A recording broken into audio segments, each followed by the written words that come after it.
memang memiliki sebuah kebudayaan. Kalau kita dengar suatu kata yang tidak pernah kita dengar sebelumnya, kita akan merasa itu kata-kata yang keren, kata-kata yang dapat dipercaya dan dapat dipertanggungjawabkan. Padahal orang itu juga ngasal gunainnya.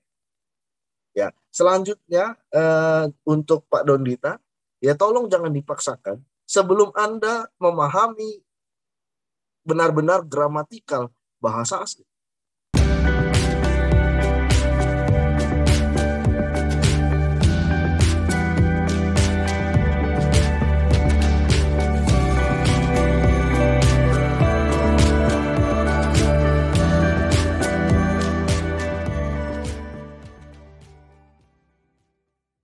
Shalom saudara, berjumpa kembali dalam Bincang Teologi. Nah Bapak Ibu Saudara, dalam Bincang Teologi episode hari ini merupakan lanjutan dari episode kami sebelumnya. Dan pembahasannya masih sama, yaitu tentang Parakletos, apakah itu Roh Kudus atau Nabi Muhammad. Untuk itu Bapak Ibu Saudara, langsung saja kita lanjutkan diskusi kita dengan Gideon pada hari ini. Halo bro, kita lanjutkan ya bro, pertanyaan berikutnya bro. Donditan menyatakan bahwa Parakletos itu hanya ada di dalam kitab Yohanes. Kenapa? Karena menurut Donditan penulisannya itu banyak dari sisi teologi yang mungkin diadopsi dari Helenisme. Dan juga menurut Donditan, Yohanes diperintahkan menulis untuk melawan kelompok Gnostik pada zaman itu. Jadi memakai kata Parakletos. Itu alasan dari Donditan. Gimana bro menanggapi hal tersebut bro? Silakan bro. Iya, menggunakan kata Parakletos itu karena Yesus sesuai dengan konteksnya. Yaitu kalau kita berbicara di Yohanes 14, di dalam ayat 1, Yesus bilang bahwa setelah dia bangkit, dia harus kembali kepada Bapa. Jadi, konteksnya adalah siapa yang menyertai murid-murid ketika Yesus sudah kembali kepada Bapa.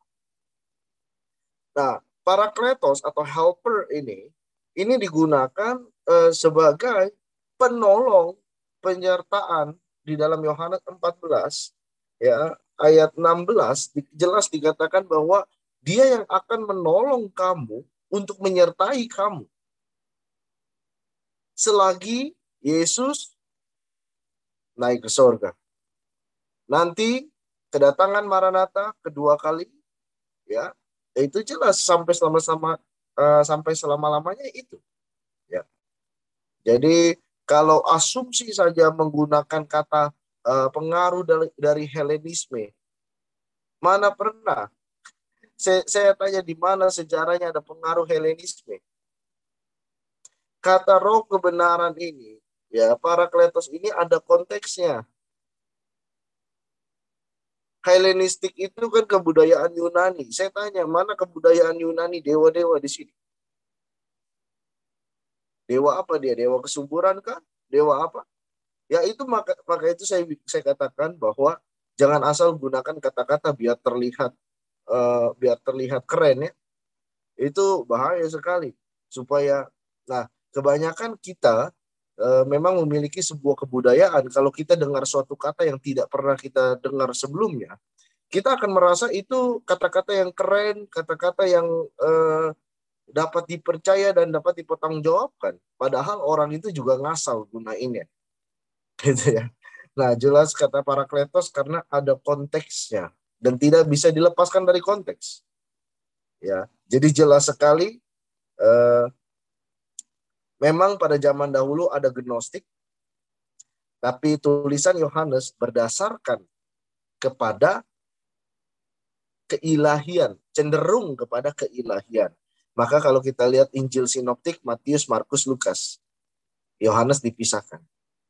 Karena Yohanes menulis itu cenderung kepada keilahian, lalu kepada Yesus Kristus dari sisi ilahi dan kemanusiaan.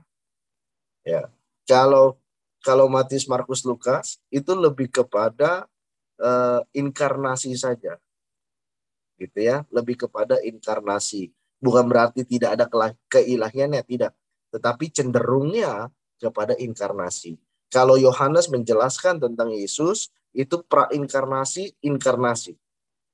Jadi memang sedikit berbeda tulisan Yohanes dengan ketiga lainnya, tetapi itu tidak bisa digunakan karena terpengaruh oleh Helenisme. Itu gaya penulisan. Setiap orang memiliki gaya penulisan masing-masing, cara metode-metode masing-masing. Gitu. Ya, demikian bro.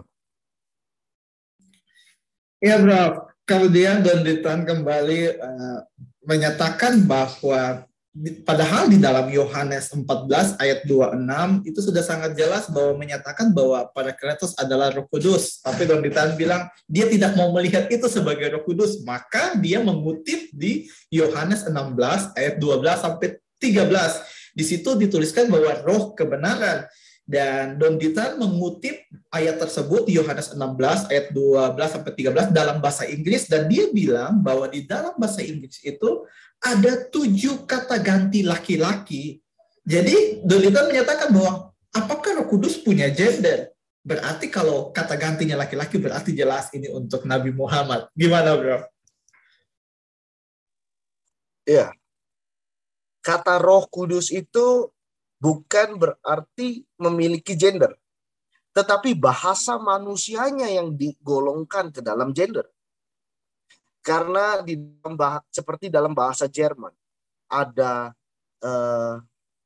male, ada gender male, ada gender female, ada gender neuter. Ya. Kalau di Yunani itu ada gender male dengan female. Jadi kita harus pahami di sini itu hanya masalah bahasa. Ya, seperti misalkan, kok kenapa satu ditulis Roh Kudus, satu ditulis kebenaran? Karena ada konteks. Karena ada konteks sehingga atribut itu dibedakan. Kalau konteksnya untuk menolong seperti di Yohanes 14 ayat 17, yaitu roh kebenaran, dunia tidak dapat menerima dia. Kenapa? Kenapa disebut kebenaran? Karena disandingkan dengan kata dunia yang digunakan oleh para penulis dulu untuk menggambarkan sifat yang sudah jatuh dalam dosa, berlawanan dengan kebenaran, maka digunakan kebenaran.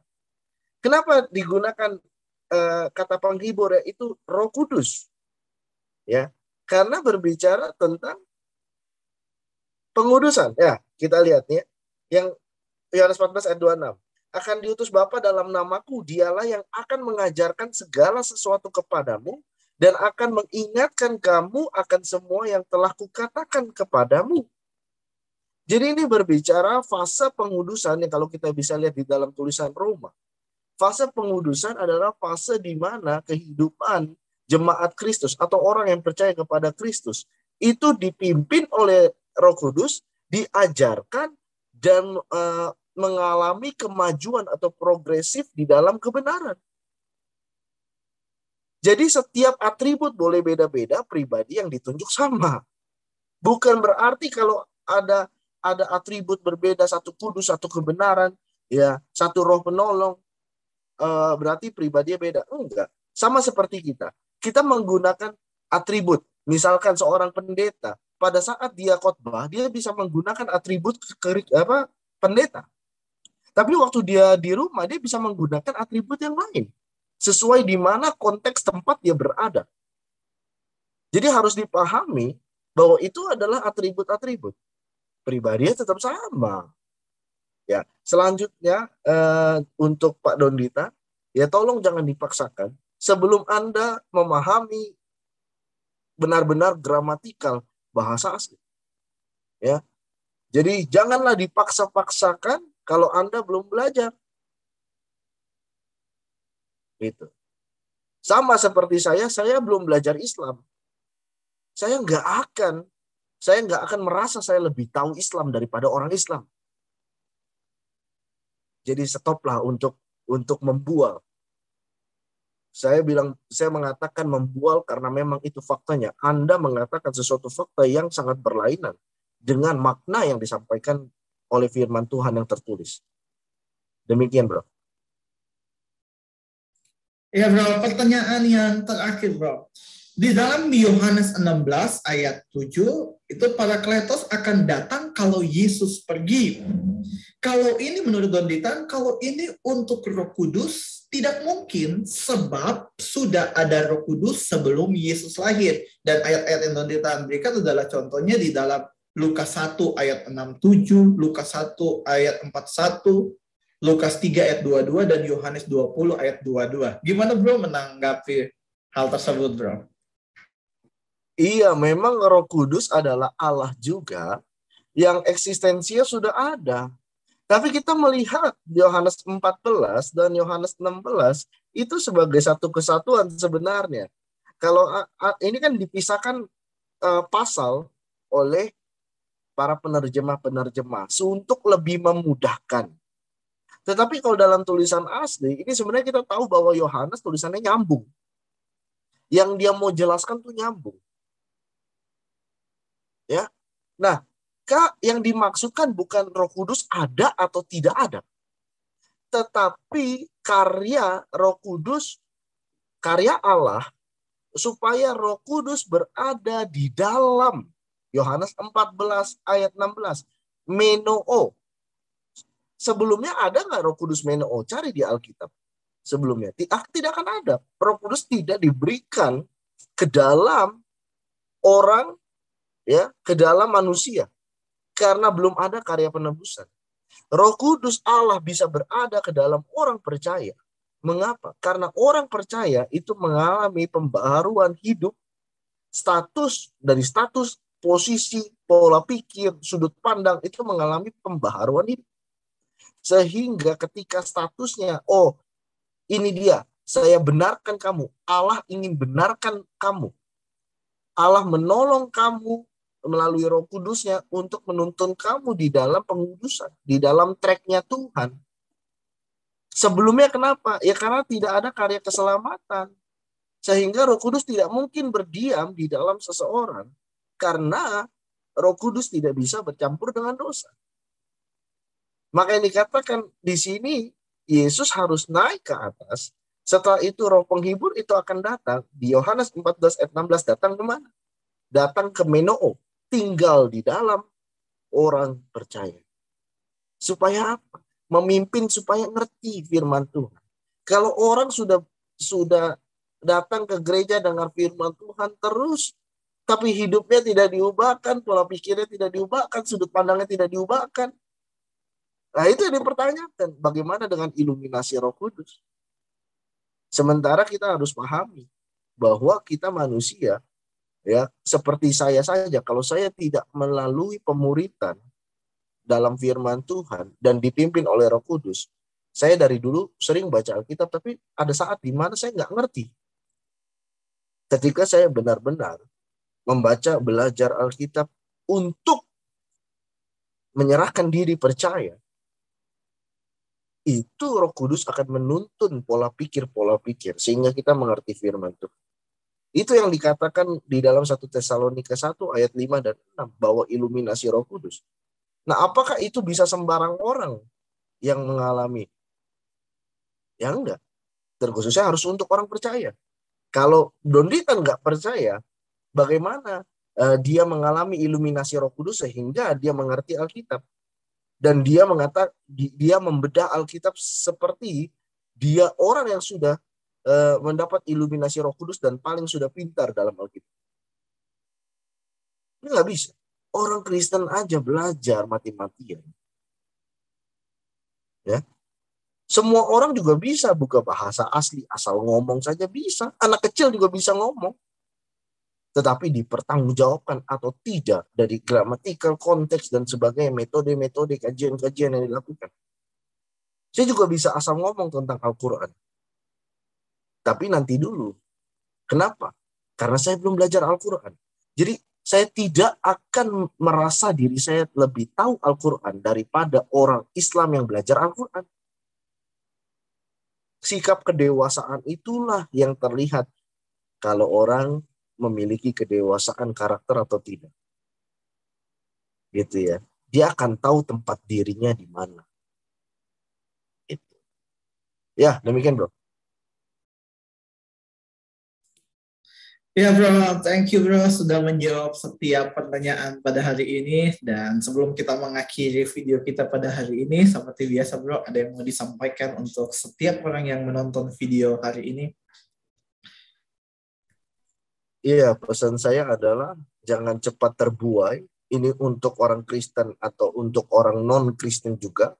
Jangan cepat terbuai dengan orang-orang yang mengaku mualaf dari Kristen, lalu dia menunjukkan sikap menjelek-jelekan Kristen selayaknya dia paling mengerti Kristen.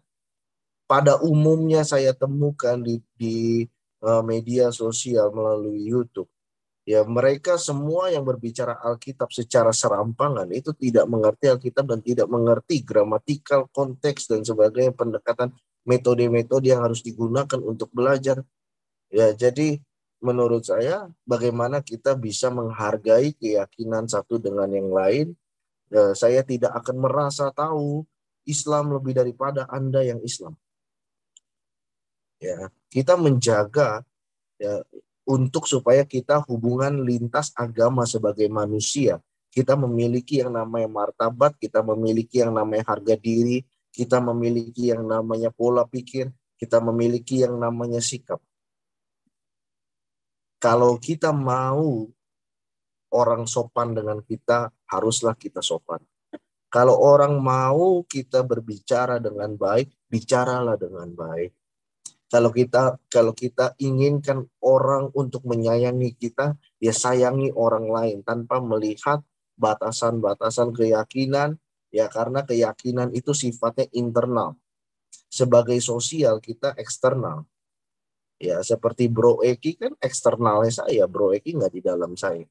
Nah untuk hubungan sosial kita harus tetap memiliki kualitas-kualitas sebagai warga negara Indonesia yang baik, warga negara Indonesia yang sehat, pola pikirnya secara jasmani maupun rohani. Dan menurut saya jangan terlalu banyak terbuai dengan orang-orang yang merasa tahu. Saya menghargai banyak sekali ustadz-ustadz yang juga ulama-ulama yang memiliki ceramah yang baik, memiliki martabat yang baik, ajaran yang baik. Ya, itu kita harus saling menghargai.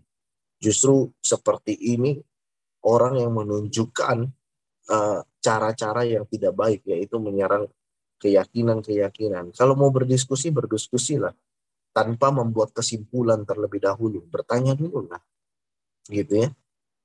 Itu akan jauh lebih baik.